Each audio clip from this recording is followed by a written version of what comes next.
आज सुनील वर्मांच्या वाढदिवसाच्या निमित्तानं त्यांच्यावर अनेक लोकांचं गेले अनेक वर्ष संबंध राहिलेले आहेत आणि वाढदिवसाच्या निमित्तानं इथं सगळे उपस्थित राहिलेले आहेत.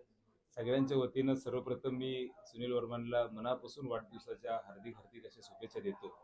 कारण त्यांची ओळख ही आदरणीय बंटी साहेबांचे एक कट्टर कार्यकर्ते म्हणून नेहमीच राहिलेली आहे आणि माझ्यासारख्या तरुण कार्यकर्त्याबरोबर देखील मागच्या 5 वर्षामध्ये किंवा आत्ता असेल ताकदीनं उभा राहून काम करण्याची जबाबदारी एक सामान्य कार्यकर्ता म्हणून त्यांनी घेतली. लोकांच्या मदतीला धावून जाणारे एक कार्यकर्ता म्हणून त्यांची ओळख राहिली आणि मग आम्हाला निश्चितपणे एक समाधान वाटतं.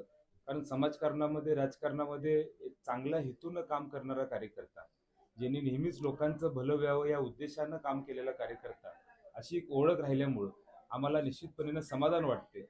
आणि मग अनेक लोकांच्या बरोबर एक नातं जपायचं काम या परिसरामध्ये सुनील वर्मांनी केलं, याबद्दल त्यांचं कौतुक आहे.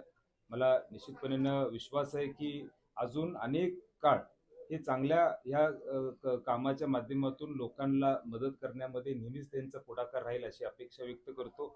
आदरणीय बंटी साहेब असतील, मी असेल, आमचं कुटुंब असेल, त्यांच्या वतीनं मनापासून त्यांना वाढदिवसाच्या हार्दिक अशा शुभेच्छा देतो. धन्यवाद.